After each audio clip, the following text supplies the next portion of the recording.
So there's sort of like this illusion that you create an app, everyone wants it, you're going to be a billionaire. I haven't told you, I can't even tell you how many people are like, oh, I'm going to be a billionaire. And like, that's sort of not how that works. Right. I'm just going to put the app out there. It's so amazing. Everyone's going to know about it. And then I'm just going to be ridiculously rich and live in a mansion. So that's not how it works.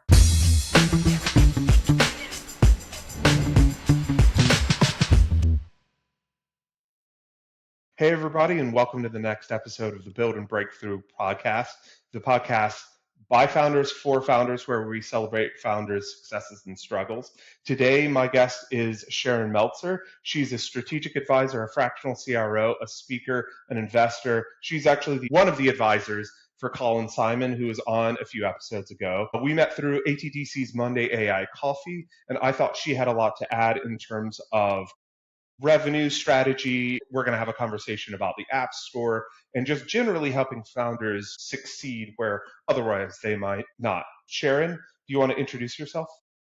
Well, first of all, thank you so much for inviting me to come on your podcast. I know that when we're in our AI meetings, when we have our AI coffee chat, you always have so much to add to the group.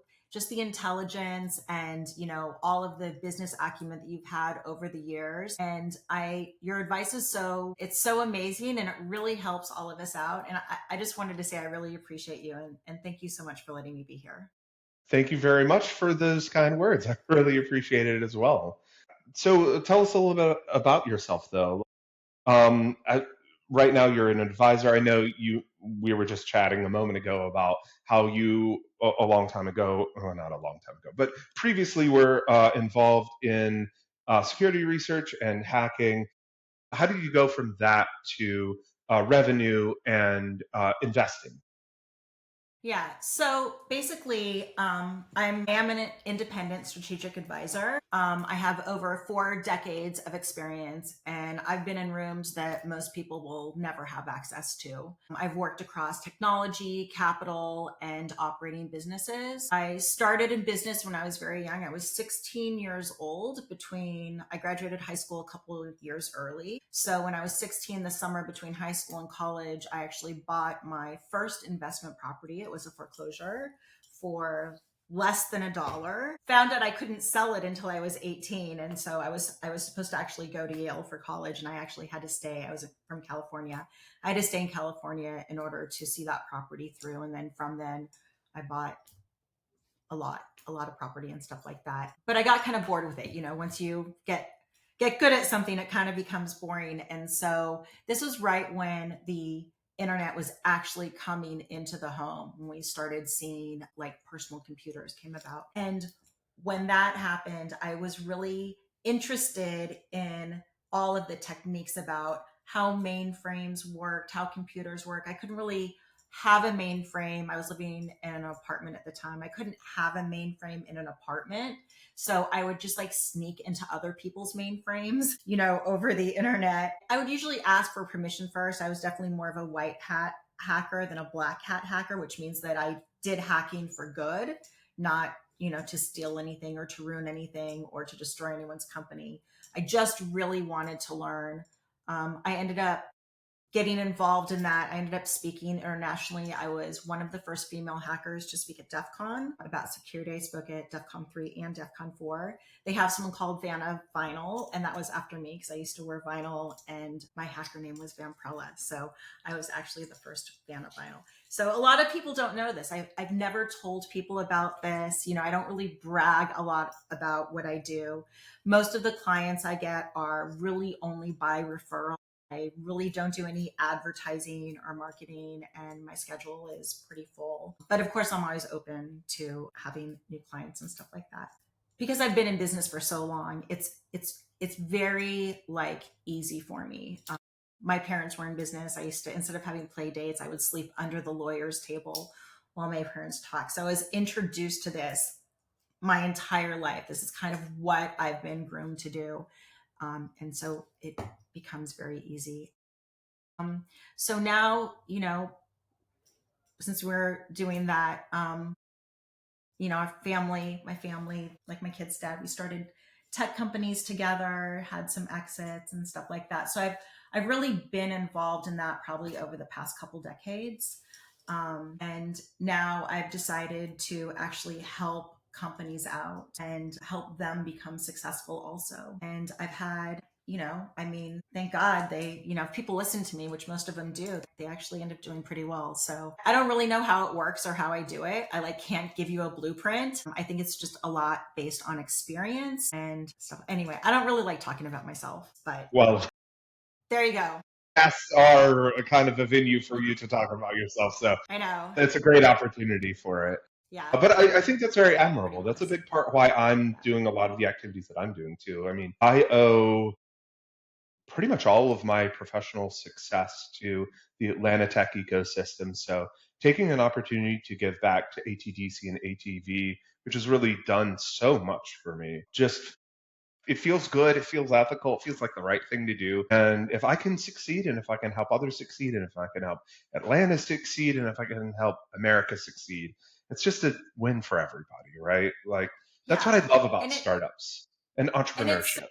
it's so much fun because you can see the potential of a lot of founders. They have these ideas, and Hmm. to take those ideas and turn it into something that's actually viable that can help people's lives out. And Exactly. the issue is because a lot of the founders are younger and they just don't have that business experience to be able to give that to them and sort of guide them.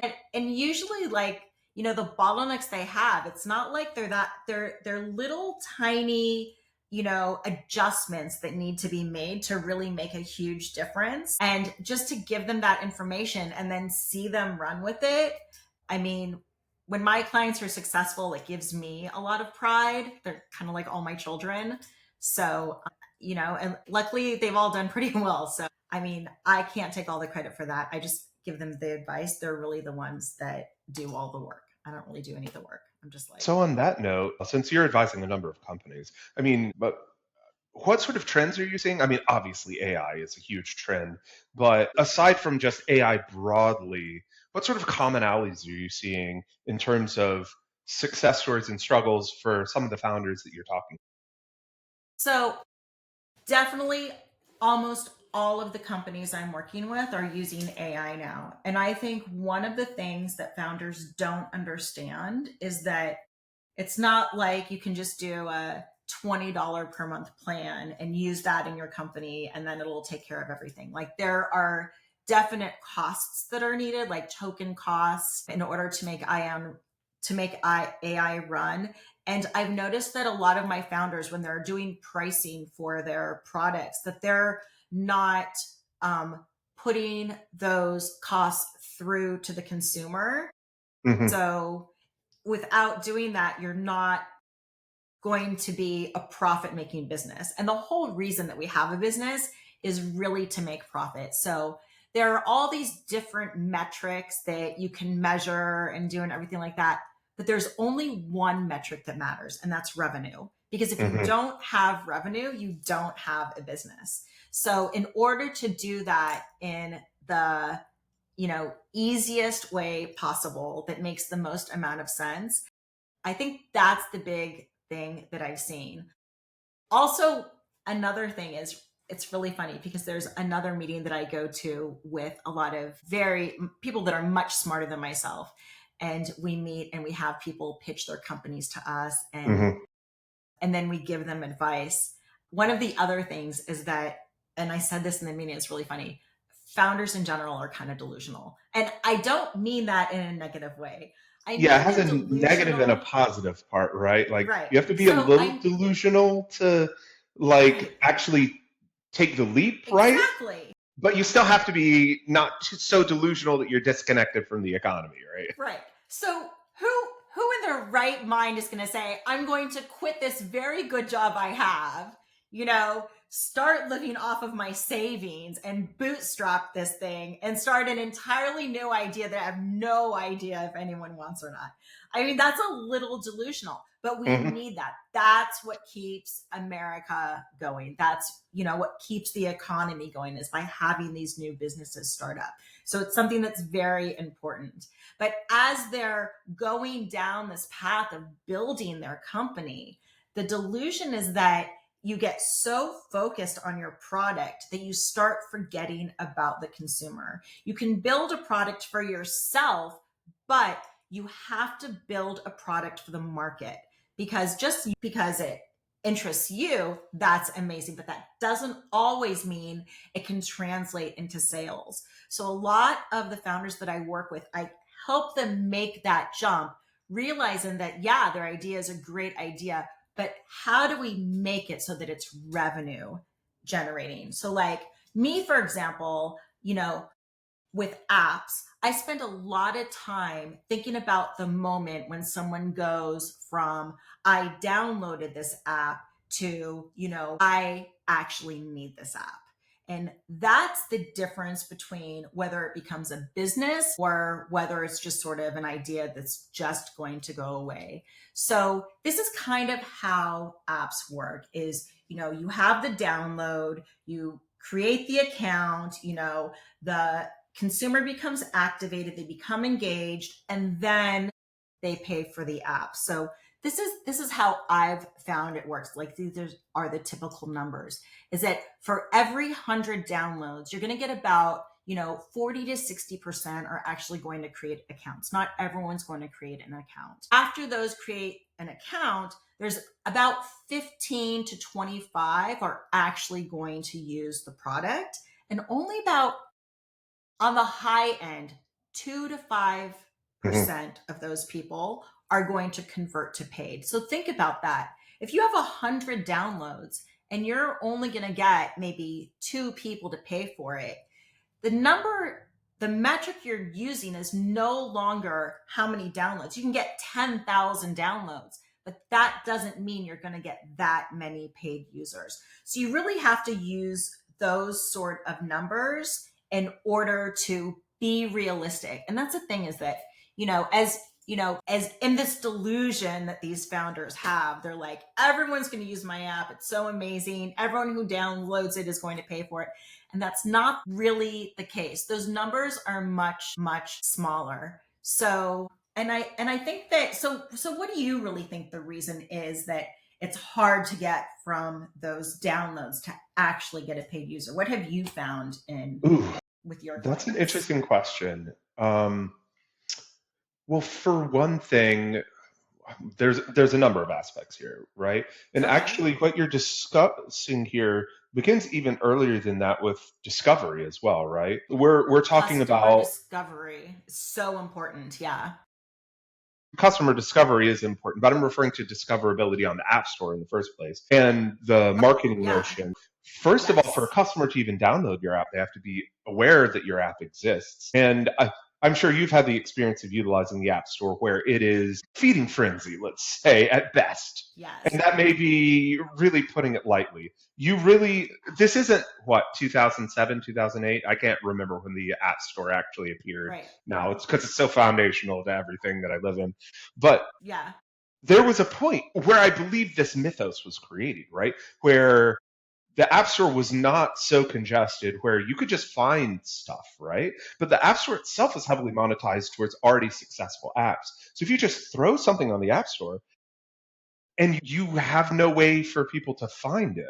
So if you start with an app in the first place, you rely entirely on this discovery of the app stores that you're using, which means that to get people onto your platform to begin with, you need to now spend significant marketing spend, which is always a risky proposition for every founder, just to get people on someone else's platform to go find your thing to go download it, right? It's much Right. Right. easier for most of these founders to start not with an app, but with something like a web app, actually prove out in a cheaper way that people will use the application. And if you have customers on your web app, I mean, one, you don't have to pay 30% to the App Store.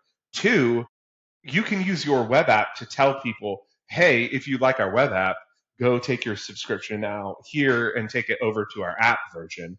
But then Right. additionally, I mean, the problem you've articulated in terms of onboarding exists in both places, though. Foundationally, I mean, I love the numbers that you have. Most founders aren't aware of that because they're not tracking any numbers using anything like Heap or Sparkle. Sparkle.one actually is, I like I'm going to Sparkle. have the Yeah. founder on later, but she is fantastic and she's working in this product space because onboarding is so incredibly important.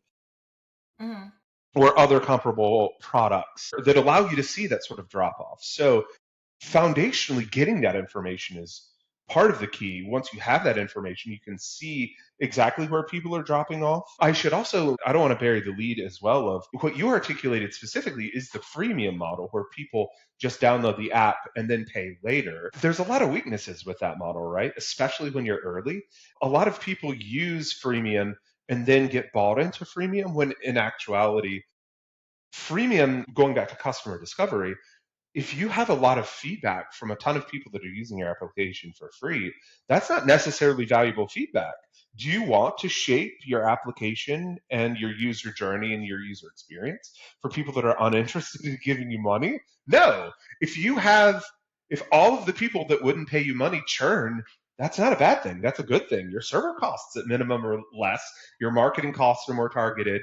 The feedback you get is significantly better. So you should be building an experience that allows people to spill in. They need to have that moment of delight, but you need to make sure that the people that aren't going to pay you have an exit ramp from your application, and that the people that do see value from your application see that value quickly, immediately, and then want to plug in the credit card for that. Does that generally match what you've seen so far? Yeah. So, I mean, what you're talking about, I termed it the aha moment.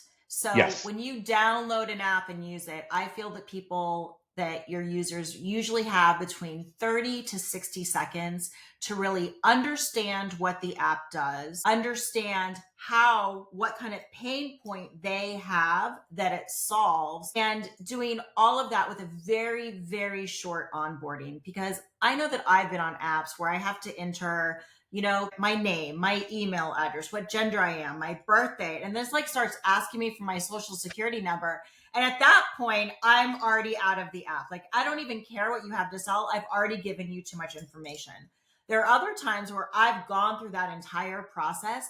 And before I can even use the app or even know what they have to offer, they're asking me for my credit card. And I'm like, I'm not going to give you my credit card if I don't even know what I'm paying for.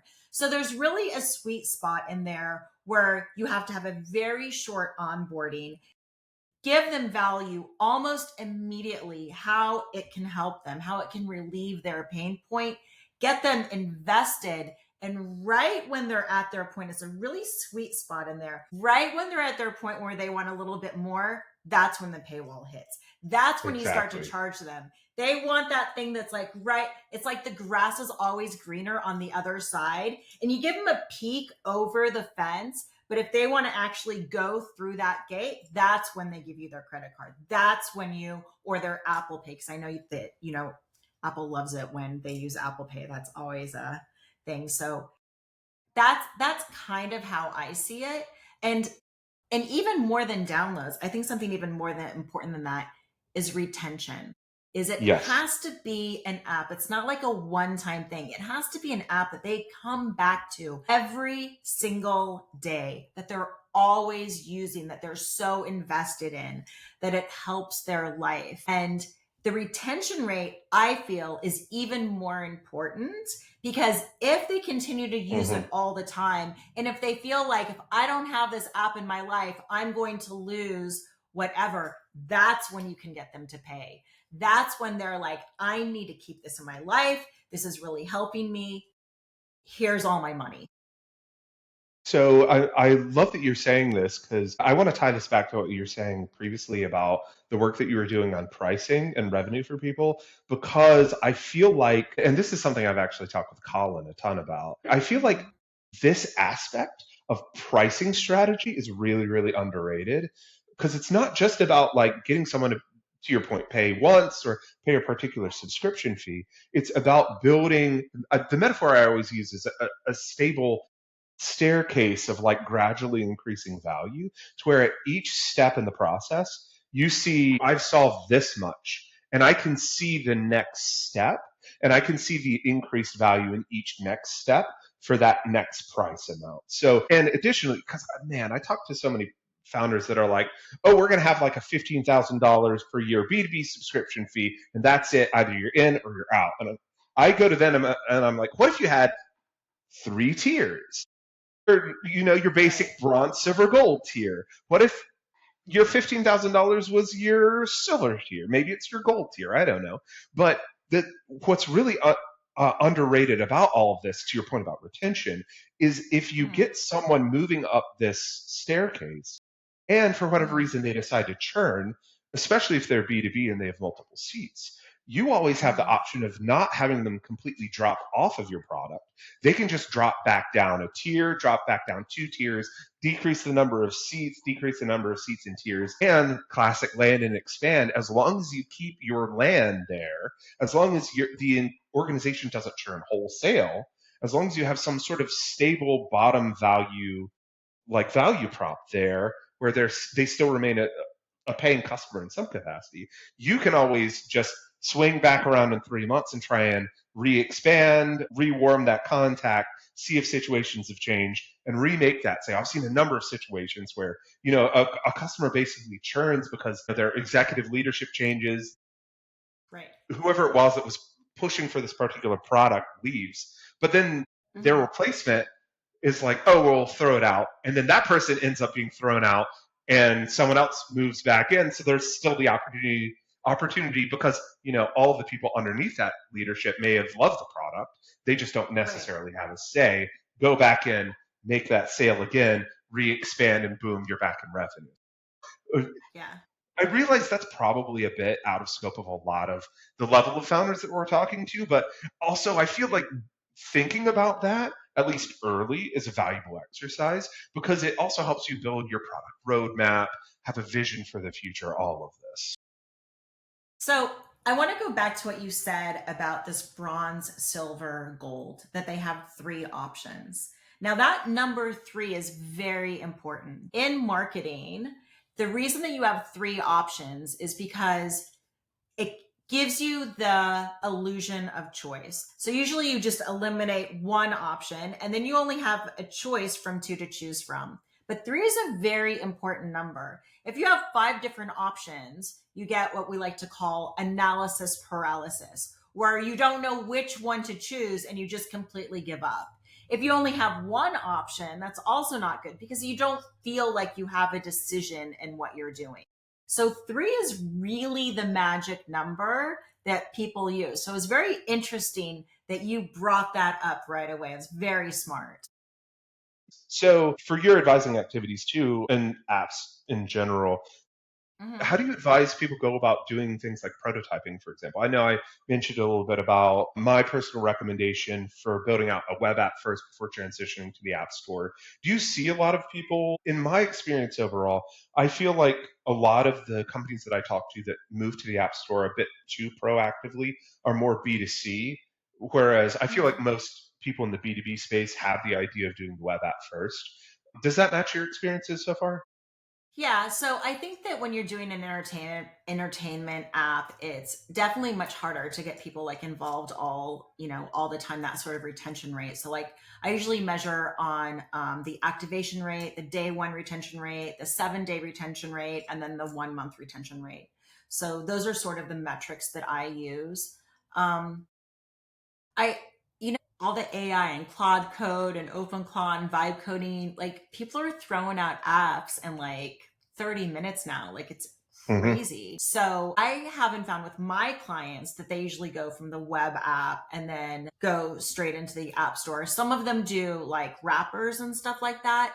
But most of them are actually building a complete app out. One of the problems that my clients have is getting approved through the app store. So there's sort Absolutely. of like this illusion that you create an app, everyone wants it, you're going to be a billionaire. I haven't told you, I, I can't even tell you how many people are like, oh, I'm going to be a billionaire. And Yep. Just like, ship that's it sort of and not we're going how to get that instant works. money. Right. Yeah. I'm just going to put the app out there. It's so amazing. Everyone's going to know about it. And then I'm just going to be ridiculously rich and live in a mansion. So that's not how it works. There's obviously a lot of hard work behind it from numerous people. So I found that my founders usually don't get their app approved the first time they put it through. Have you found that same thing? I want to say, well, most of the founders that I talk to, I can't remember actually, but I want to say most of them have gotten approved the first time that they go through. But in general, the founders I'm talking to have an established web application before they're going to the App Store. So I think they have Okay. a firmer foundation for going through that approval process. I think if you're Right. just directly going through that approval process, the acceptance rate is probably much lower. Yeah. Yeah, so one of the clients I'm working with right now, they have an app they put through the App Store numerous times and they've updated it. And I think this last time they put it through, they've already been rejected and they've done this numerous times. They've Hmm. actually were rejected and it's taken like, I don't know, like a week or two or something to have that App Store approve it, which I thought was a really long time. So, one of the things that I like to tell my clients is that I always have them try to submit it to the App Store, like either Monday or a Tuesday. And Hmm. the reason is because by the time you get to like Thursday or Friday and it's the weekend, the queue has sort of already filled up. And now you're at the very end, and now you have to wait through the weekend. So it takes a lot longer. If you submit it at the beginning of the week, there's a much better chance that you're going to get that approval back quite a bit faster. I think the way that it works is, don't they use some sort of I don't know if they're using artificial intelligence, but they're putting the app through some sort of computer to test everything before it actually goes to a human. But all the apps are actually reviewed by humans, by an actual human person before it's approved. Have you seen that? Have you noticed that? That's my understanding. I believe that there's a process of static analysis to begin with where they'll Right. go through and, make sure that your like cookie clicker app isn't mining Bitcoin underneath the hood or whatever, right? Right. Yeah. Then there'll be a round of, I'm actually not sure whether they do the equivalent of like automated testing on the app before the human review part, but I am I very think they, confident that yeah. there's significant human review through there. There's probably something like that. I'm just not I think, sure what that would look like. yeah, I think they do it just to make sure that it works, and then all the buttons are work and there's actually a loading page and that, I, Hmm. I know that you have to give them a test user and stuff like that, just to make sure like just the basic things work before they even get it to a human. Yeah, it's probably that part specifically. It's less about testing like the full feature set and more about is it worth having a human look at this? That sort of Yeah. like initial quality gate. Right. Or even if there is an app that is exactly the same, or if the logo is the same, like all of those things will completely get your app kicked Hmm. back out. And I know there's also like a notes portion that you can put for the person who's reviewing it Yes, to very important. describe to them how to use the app. And that's so important is, the more, just like you have, whoever is going to use your app, you want to make that onboarding process and have them understand how it works so easy. It's the same thing with the reviewer. The easier you make the reviewer's job, the higher of a chance they're going to approve it.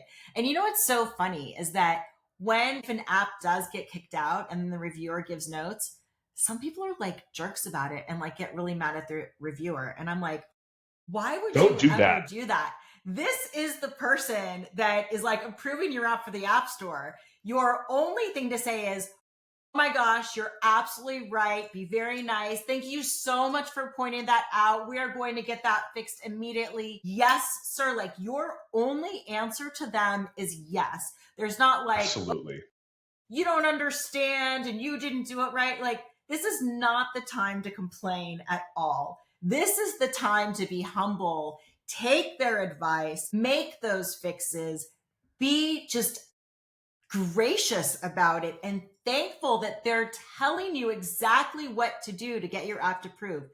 Thank them for that information, fix it, and push it back through, and then you'll usually get approved. So I think being nice to people in business and just with everyone you work with Hmm. gets you so much farther. And I know it's hard as a founder. You take it so personally, like, oh my gosh, I put all this work into it. They don't understand. They don't know what I've done. It's not that they don't understand or know what you've done. They're trying to make the experience as easy for your client as possible. So this is actually really valuable advice. It's Absolutely. something you should really appreciate and thank them for. So I think that's something that's also very important to tell people. Don't take it. It's business. It's not personal. Please don't take it personally at all. Yeah, the notes piece to that is critically underrated there. I Agreed. know for several of the companies that I've worked with in the past, one of the threats of going to an app first is if you have some sort of bug in the app, especially a critical type bug that might cause application downtime because let's say you have a recursive loop, sorry, founders recursion, but a loop that Right. repeatedly hits your Yeah. server to a point where your server is dying. You need to fix that Right. fast. If Yeah. you can go and utilize the notes section to convey a sense of urgency for bug fixes, for example, that can go a really long way to helping the reviewer check certain things, potentially prioritize your changes, and help you get through that queue a little bit faster. So it's not that you can really Absolutely. build a relationship with individual reviewers through there, unfortunately. That would be fantastic if you could. I would absolutely Right. wheel and deal if that was an option. But utilizing that information where you can make the difference between 8 hours downtime and a few more, let's say 2 hours downtime. So Right. very much that should be So used. so it's really that getting the app approved in the app store. It's not about the coding part of it. It's really about preparing the app so a reviewer can understand it, and trust that it handles all of that data responsibly. Hmm. And I think that's a really important point that the founders need to be aware of. Absolutely. Trust is the key there. The more that you can Yeah. develop a track record of trust and maintain that trust, the easier it is for Hmm. the reviewer to. If the trust isn't there, the reviewer has to spend more of their valuable time on your app, Right. digging deeper, crossing T's, dotting I's, just making sure that you're not actually doing anything malicious. But once you've built and maintained that trust and you have a track record of the trust, they can just operate with more certainty to give you what you want, which is the changes reaching your customers in a proactive manner. Hmm. So here's another question I have for you. So you probably have a lot of founders that have come through this podcast. And I'm really curious of what patterns do you see in apps that actually survive past the first year? Ooh, apps that survive past the first year. I would say the biggest through line that I see is regular investment in continued improvement to the application. There are Yeah. applications that get an update, let's say, every 6 months. Hmm. Applications that get updates every 3 months, applications that get updates every month. And then there's applications that iterate, let's say, I mean, I know people that have tried to iterate daily, and that doesn't really work great on the App Store. It's But too, yeah, that's it, too. it, it's too much. I mean, there is the law. We have to recognize that, given that you're unlike a web page where you can control what's being rendered, once an app is on someone's phone, it exists for until they choose to update, which can be painful. So Yeah. if you're updating too aggressively, you're likely to have a long tail of like fractured versions, which can make maintenance very difficult. But if you are Right. regularly updating, you are bringing more features to your application. I mean, this is really true of any product, right? Like if you're Right. iterating rapidly and you're bringing new features, that is part of what engages people in your application and allows them to be bought into what you're doing, right? Because if you're doing Right. 80% of the journey, that can get people where they need willing to pay you, but going from 80% to 83% to 85% to 95% to 98%, et cetera, and then expanding into other things and developing that ecosystem is really what um, allows And people to grow in your application. So really making sure that you're regularly updating it is critical. And how do you get those users to update? I know there's a couple tricks that I There's a tell couple my clients tricks. to use. So what are some of the tricks you use in order to get clients to update? We'll see if we're sort of Right. have the The same answer or critical not. thing is you got to remember that you can't tell people to update when you want them to update. You have to build in the capacity early. So I like to make sure that in the very first version of the application, and if not the first version, one of the first versions, there's some sort of functionality where you can do a banner at minimum that has a link to the App Store. So there's the banner. I really like applications that have some sort of change log in there. It's really easy to do it like a marketing friendly change log where you can be like little like confetti emoji that you can click on. It's like, hey, we just added XYZ. Or you don't have access to this. If you want this, you got to upgrade. The main thing for most of these Exactly. people is your average user on the App Store is not technical and doesn't know that they potentially need to upgrade. So if you want people to upgrade, especially if you have a bug or you're releasing important new functionality that you want to sell them, you need to tell them that there's a bunch of cool stuff or a bunch of important stuff in the case of bugs that they're missing out on that they need to go and get for them for you. Yeah.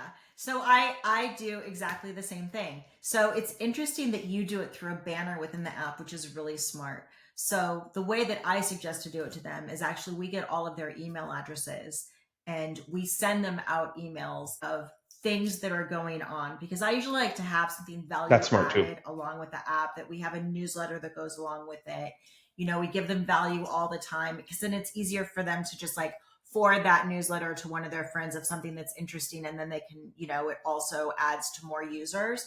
But yeah, in that newsletter or in these regular mailings that go out, you say like, hey, we if you update your app, again, additional functionality. I usually don't talk a lot about the bugs that need to be fixed because I like to focus more on the positive than on the negative.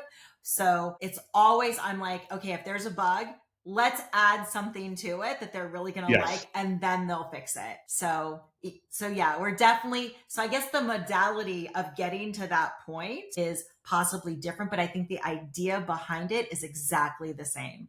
So that's good. absolutely. We're thinking the same way. We're on the same track.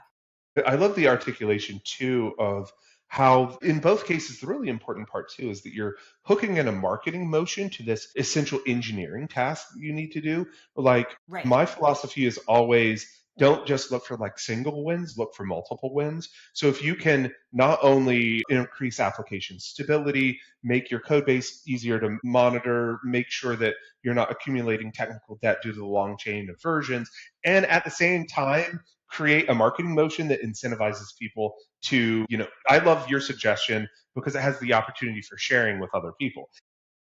I'm a huge Right. fan of things like PLG, right? I realize like that's straight a marketing motion, not PLG. But anything you can do where people can share things and get other people interested in the application is just fertile ground for future success for your company and your product. Yeah.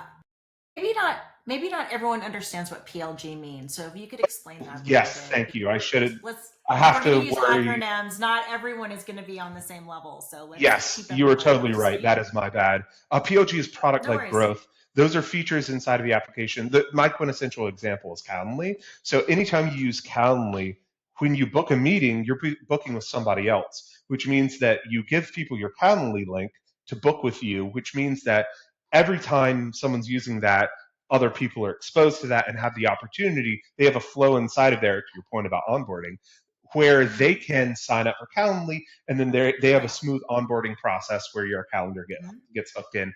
Plus, additionally, if you're booking with a lot of people with Calendly, it's convenient to have a Calendly account because it automatically highlights based on your calendar the best meeting slots for you to sign up for. So it's a very smooth flow where you using the application for your own ends serves the company as well.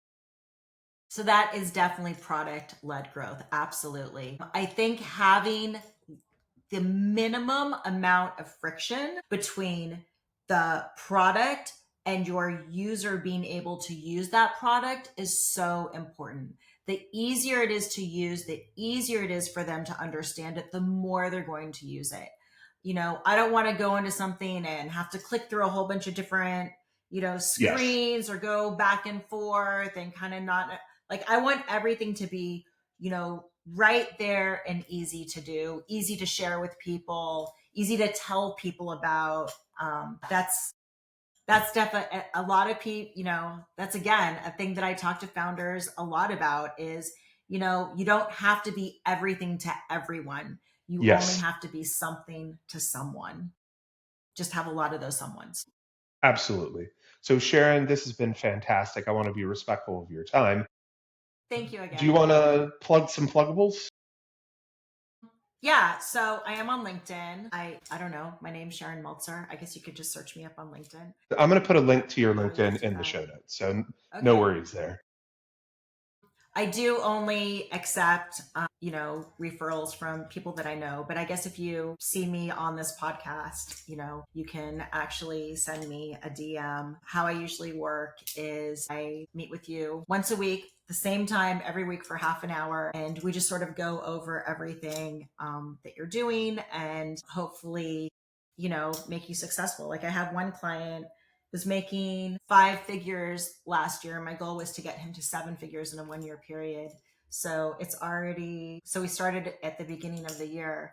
So it's already like we're 2 months in and we're already on track to do that by the end of the year. So that's really exciting. So yeah, I mean, I don't know what I do. I just give you advice. I don't know. I mean, it comes really easy to me. So I spend, even though I only meet with someone for half an hour, I spend probably 5 to 10 hours in the back end doing all of my research because the whole goal is to save people time and then, send them an email of everything we've discussed.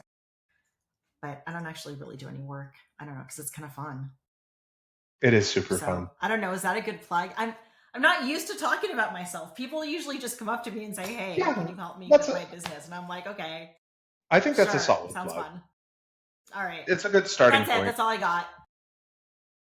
I'm not as smart as this guy, though. I'm telling you, this guy, he knows what he's talking about. Like, honestly, if you want to hire someone, you should hire him. He's amazing. I appreciate the plug for me. I definitely am not going to decline that. But Sharon, this has been fantastic. Thank you very much for your Yeah, time. I think this has it's been my pleasure. incredibly useful for the founders that may be listening to this. So I really, really appreciate it. And to the viewers, I hope this has been helpful for you. Please let me know. Um, and I hope all of you have a fantastic day. Peace. Thanks. Bye.